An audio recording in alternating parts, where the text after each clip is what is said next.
This episode is brought to you by Anchor.fm. If you haven't heard of Anchor, you should definitely check them out. It's a super easy tool that anyone can use to create and distribute their podcast. It has everything you need, and you can do it all from your computer or even your phone. Need your podcast cover art? There's a tool. Music and sound effects? They have you covered. Want to record on the fly? It's easy with the app. Now you may be saying to yourself, I already have a podcast. No worries, just create your account, upload, and publish to Spotify, Apple Podcasts, and many more. Looking for some walking around money? Anchor connects you with advertisers who match your brand. It's a one-stop shop for all of your podcasting needs. Download the free Anchor app or go to Anchor.fm to get started. Hello and welcome to BizQuik. I'm Corey. And I'm Julie. And today we have Ross Winfield, who is the president and advisor for Frieden Wealth Management out of Virginia Beach. Welcome, Ross. That's right. You're listening to BizQuik. This is where Julie and Corey provide quick and useful information to small business owners. BizQuik is the podcast where small business owners get to showcase their businesses and receive expert advice and guidance in areas many entrepreneurs struggle with. And you, the listener, get solutions, tips, and tricks on real-world topics that many small business owners face. Julie and Corey are the experts small businesses hire when they need solutions. And the BizQuik podcast is just one way they deliver those solutions. Let's start the show. Good afternoon. How are you doing today? Doing great. Just trying to make today better than yesterday. Yep, we can appreciate that for sure. We sure can. So, Ross, why don't you go ahead and tell us a little bit about your company? I'm sure we can all, picture what a wealth management company is, but what is it that you specifically do? So our agency is a little bit different in the industry in that we've been around quite some time. Founded in 1928 by a family that was in existence until 2016 when I took over. The agency is actually based around insurance. Initially, we did a lot of life insurance. In the late 70s, early 80s, we got into employee benefits and health insurance. And along the way, we also started doing investments in financial planning. So our actual company does insurance planning and investment planning for individuals, small and large size businesses all throughout the state of Virginia, but all throughout the country as well. Real quick, I want to clear something up because the way it sounded when you said it, it sounds a little nefarious, but you said that there's a family that was in existence until 2016, until you took over. Is this some sort of a crime family? Not that I'm aware of. Now, it was ran by one family who ended up selling it to myself in 2016. Okay, gotcha. I thought we were about to step into a, true crime podcast. Yeah. I was getting a little bit excited. That's in, that's in the second part of the podcast. We'll talk about it. Exactly. Well, that's definitely a different approach to financial wealth. And, this being a small business podcast, I want to jump into that in terms of what small business owners or anybody who is thinking about opening a small business, some of the things that they should consider when opening a small business from like a financial health perspective. Like what would you recommend, kind of like big picture, and then we can kind of dive into the details from there. Well, I think everybody has different ideas on what they think will be successful for small businesses. And as you see by all the different TV series like Shark Tank, there are a lot of different great ideas out there. I think what makes people successful is having strong relationships to help them with those ideas. And we deal with small businesses all the time. And usually what we like to see them have is a strong banking relationship to start off. So we like to try and develop a banking relationship with this local community bank as opposed to the larger banks. And that relationship they can leverage on many different levels. One, they can help them with financing and what actually makes sense to start a business, what makes sense to have in cash or in their retirement accounts. But more importantly, it helps them develop relationships on new aspects of their business. How am I going to grow? How am I going to send whatever product to my clients? How am I going to get it out there? Bankers are really good centers of influences for those startup businesses. And you hit something there talking about assets and cash and all of that. And one of the things that we were talking about before this was leveraging debt versus using your own assets. We have a lot. We've talked to a handful of people who have started businesses or want to start a business, and they're risk adverse, and so they want to do it all with cash, all with their own capital, and they don't want to take out any debt. And for some people, that's almost like a badge of honor. They can say, "Hey, I did this all on my own. I didn't have to ask for any money." I, on the other hand, come from the school of you spend somebody else's money whenever you can. So, what are your thoughts on that? Now, I would agree. I think there are quite a few people that are risk averse, and I think that most of the time you need to look at leveraging banks. That's what they're there for, to come up with capital using other people's money. We've also seen multiple times where people are going out and find investors as opposed to local banks if they have a great idea. So they're not having to come out of pocket. So they're actually maybe selling some shares in the company up front for liquidity, but not actually coming out of pocket with cash. So I would agree. I think that tying all your assets up in a business is honorable, but it's not always the smartest way to do, because what if the business doesn't take off as quickly as you think as it should or can, and now you no longer have liquidity. So banks only help successful companies most of the time. And if you are in trouble as a small business, it's a lot harder to get a loan as opposed to starting out from the beginning and using a little bit of money from the bank to get your company started while having cash on the side. Is there a good number or percent? Like, what ratio should people be looking for when they're considering taking on a loan from a bank? That's a very good question. Most of the time, you're going to want to bring, almost like a house, you're going to bring anywhere from 10 to 20% to in cash to the actual, I would say, dance, to the business. But I would always make it dependent on what does the actual community bank want. Everyone's different. We have banks that are really, really small community banks and require you to come to the table with a lot more money. And we have some larger community banks that really just want to know that you have assets on hand that could actually bail you out if you needed help.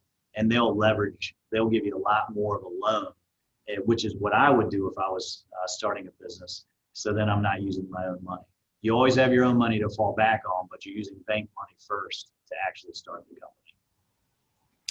And would you recommend that in terms of growing a business as well? Like, again, because a lot of people, like, you want to invest in your business, but at a certain point, like if you want to expand or buy a large piece of equipment or something like that, again, is that something that you would recommend trying to leverage as much as possible? Yes, especially if you have cash flow. I think a lot of times when you have successful businesses, they all of a sudden have an increase in cash flow and an increase in demand. So the cash flow isn't all up front. It's not like someone all of a sudden dumps a pile of money, but you might have it every single month.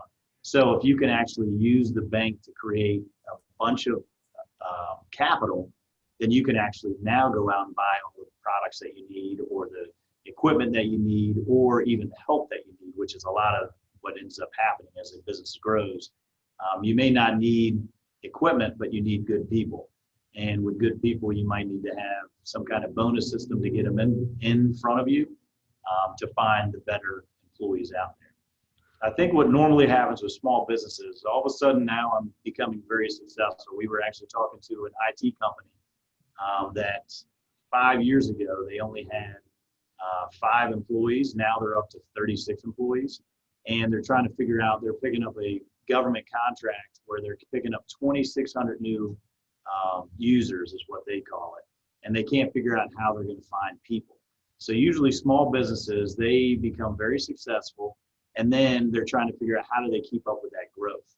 And if you use leverage from the bank to be able to go out and find good people, then you can actually grow a lot quicker and a lot more manageable. If you don't, then I just don't think you're able to find the successful people out there. You might just hire anybody just to fill a role, and that's not what makes a successful business.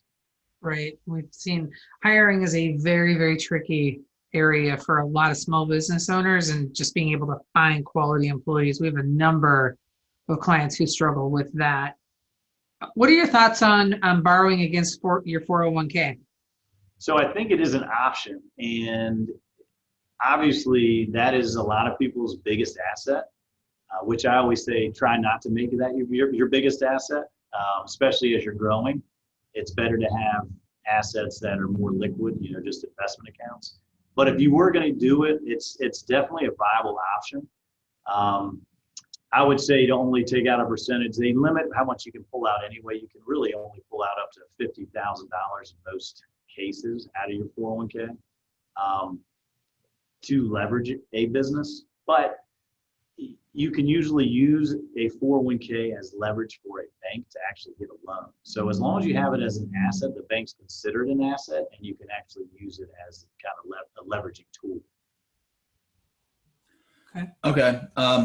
Getting back into the people part of it, since you do benefits and all of that, like a lot of small businesses, we've talked with people who, they're almost 100% 1099 employees that, or they're just small businesses or whatever. Like getting into the benefits part, like, I mean, when should people really start considering like those benefits? Because obviously we all want to offer benefits, but it doesn't financially make sense sometimes. And like where to start and like, how do you grow that? Great question. And the benefits world has changed and actually changes from state to state. So I would say specifically, make sure you understand how it works in your state. In the state of Virginia right now, you can actually start benefits as a company and offer a complete benefits package without paying for anything, which is crazy. 4 years ago, you had to start it. If you started, let's just say health insurance. I'm a small business. I want to actually provide health insurance to my employees. I would have to pay 50% of their costs to offer them a group health insurance plan. Those rules are no longer in existence. So now I can still offer the group health insurance as a benefit, but let's just say, Corey, you're one of my employees. I could actually have you pay 100% of your own cost. So then you say, okay, what's the benefit of that? The benefit of that is you can usually get a better plan under a group now than you can as an individual. And it usually is less expensive. So the whole world has changed in regards to benefits, what I should offer, and what makes sense to me as an employer. The problem becomes if you want to find good people out there that want to switch from a current job that they usually like, it's going to be harder to find them if you don't have a benefits package. So usually what we say is it's dependent on your next employee. So if the next employee is someone that needs benefits, that's when you should consider what does it look like, how much does it cost, and is it worth that kind of risk? Because it is a risk to pick up people's benefits. It ends up being one of the largest expenses for small employers when they're actually starting up businesses. So you just have to make sure you're willing to take on the risk. But by taking on the risk and actually offering benefits, now you actually are able to pick up much better employees. People really like to see that the employer is dedicated and actually putting money in on their behalf. And as most people know now, healthcare is very expensive, especially on the corporate side.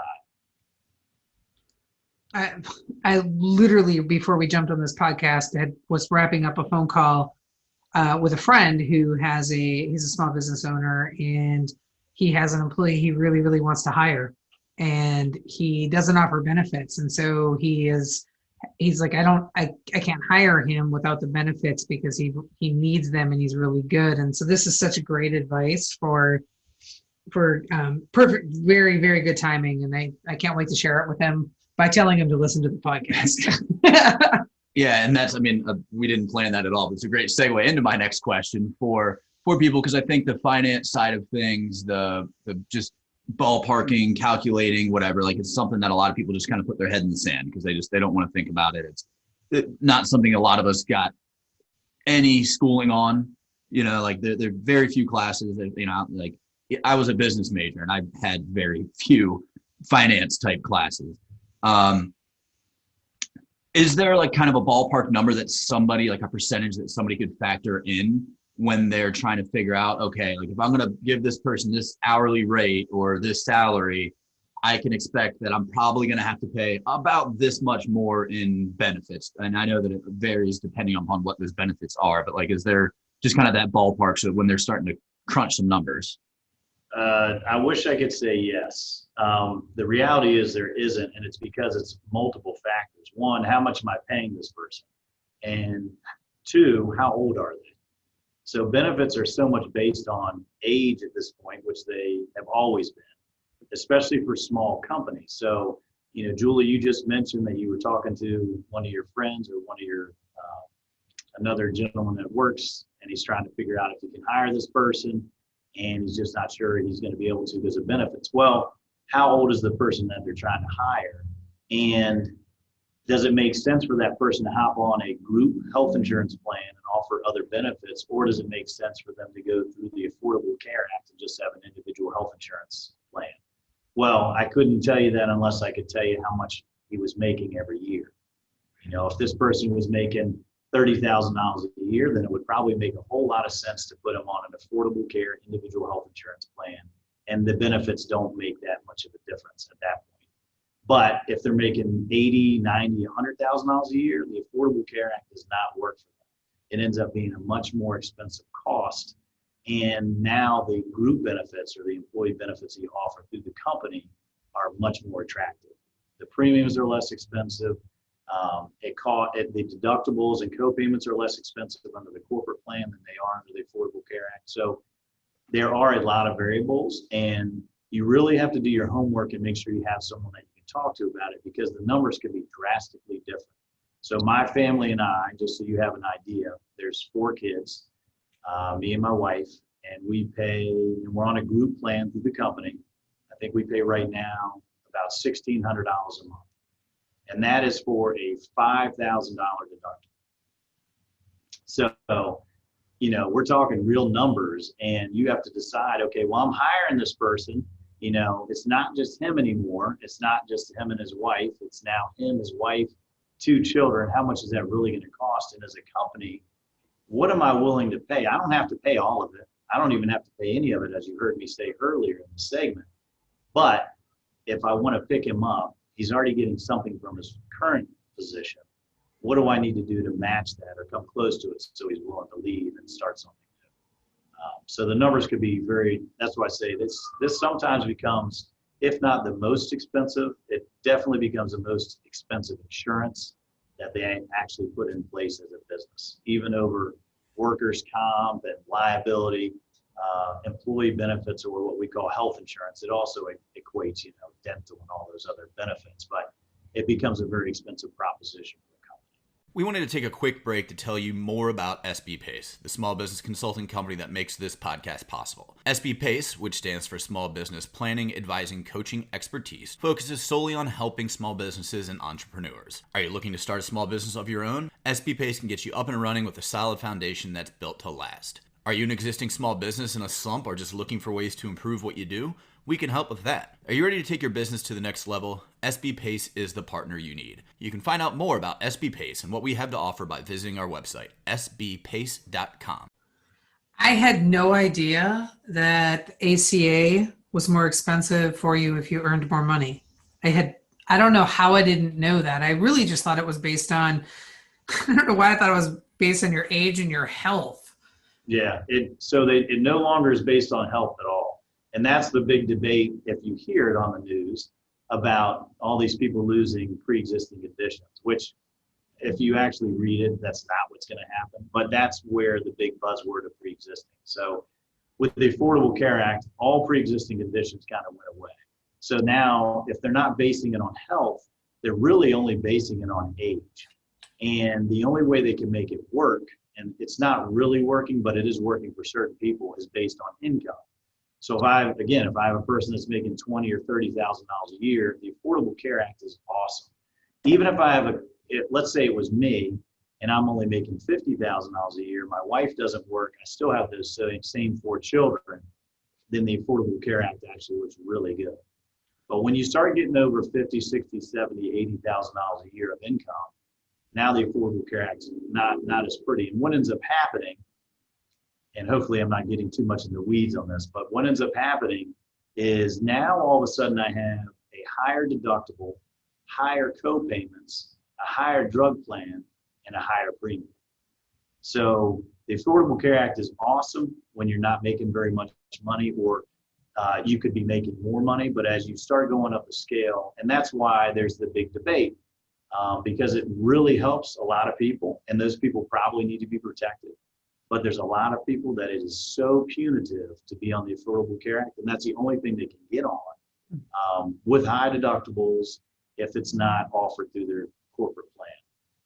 The difference between the corporate and the Affordable Care Act is really not only co-insurances, but it's really deductibles and the cost, the monthly premium. So they just really need to do their due diligence, because it's not just, well, I'll pay for it. But what does that really mean in dollars? It could be, real dollars. That's great information. I'm sure a lot of our listeners are going to find that informative. I want to switch gears a little bit and ask a question around loans, borrowing money for small business owners. We have a number of clients and friends who own small businesses. And I mean, as you know, this has been a tough year for small businesses. So one of the questions that we frequently get is it better to take out an SBA loan or better to borrow against your 401k? And I'm just kind of curious what your thoughts are and things that people should consider when they're trying to decide what to do in terms of getting some additional cash for their business. Well, I would say primarily I would look at the SBA loan, and that's why I kind of started off the segment talking about the relationship with a community bank and a community banker specifically, someone that's been doing it for a while.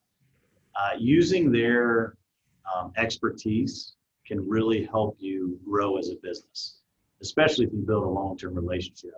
So that would be my suggestion. That's what I've utilized in our company here, as we've gone out and utilized different loans, different lines of credit.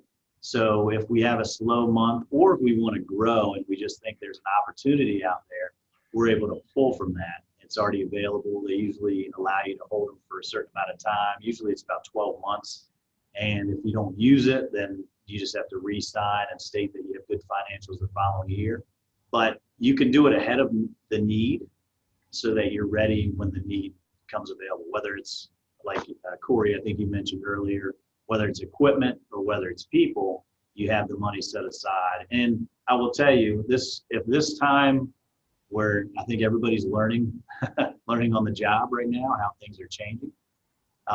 If you have cash and if you have a line of credit from the bank or an SBA loan, whatever that is, if it's open, you want to keep it open because now you have the ability to get cash. I will say the banks are always your friends when you're doing well. The banks are never really that friendly when times get tough. Yeah, that's for sure. If you have things open and available, it's a lot harder for them to just close it down.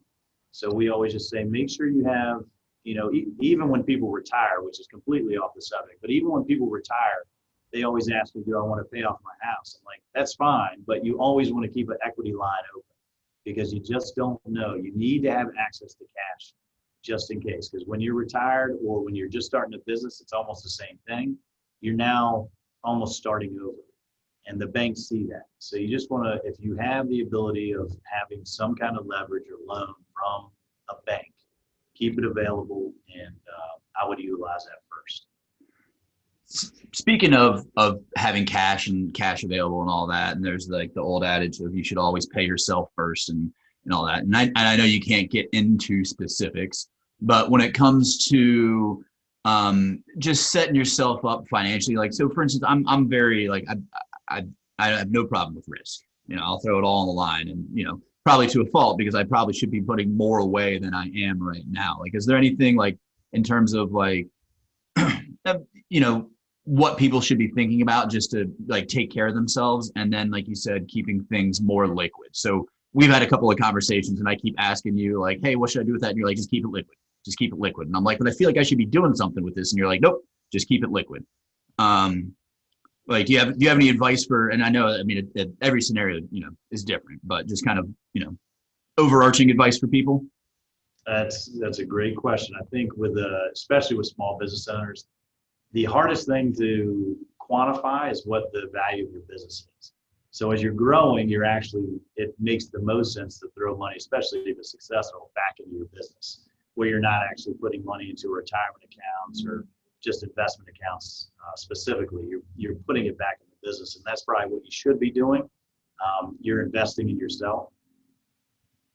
For those individuals that want to put money in on top of that, I always suggest that you first put it in cash, even though, Corey, you don't like that answer. But cash is king when things get tight. And I think more importantly, you got to look at timing of where you are as a business, where you are in certain cycles, investment cycles. Right now, we're getting ready to come in on an election. I think that was more what that was based around, is let's wait to see what happens with this election before we get a little bit more aggressive. And then also, what is your time frame? Like, how far out are you from retirement? All those factors come into your decision-making process on where you're going to put the money. But initially, I would say for small businesses that are really trying to get ahead, you're going to want to invest in yourself first, so your company.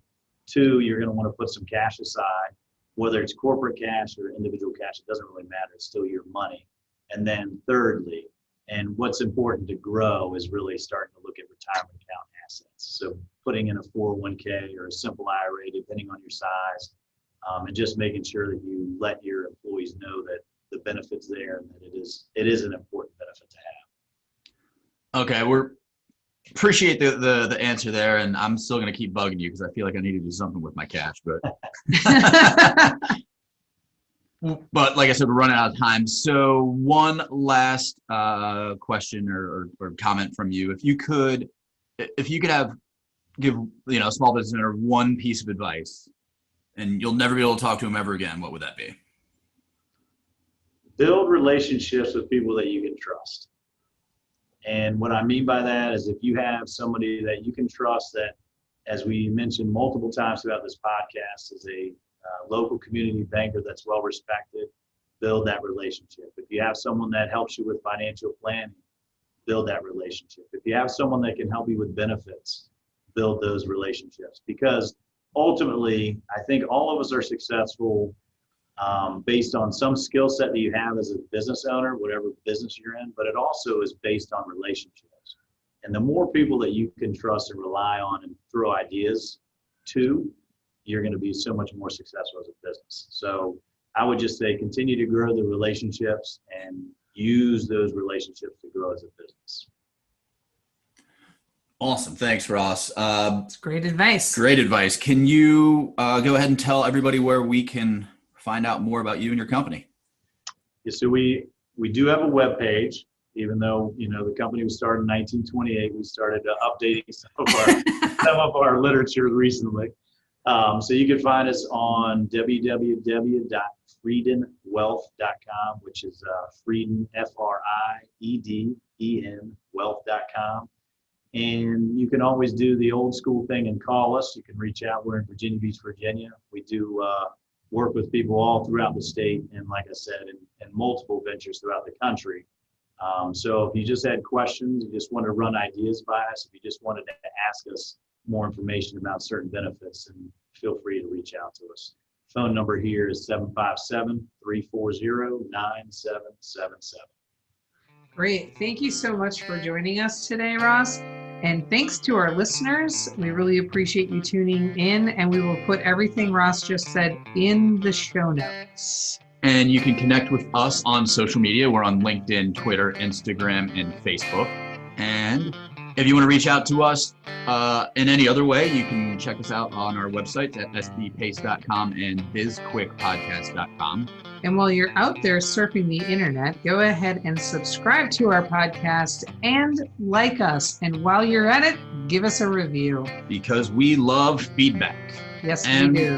While you're giving us feedback, reach out to us about any topics you might want us to cover, or if you want to be a guest on the show. And lastly, we have a book out there. It is called Seriously Now What? A Small Business Guide to Disaster Preparedness. It's available on Amazon, and you can find out more about it on our website as well. I'm Julie. And I'm Corey. And this was BizQuik, helping small businesses across America.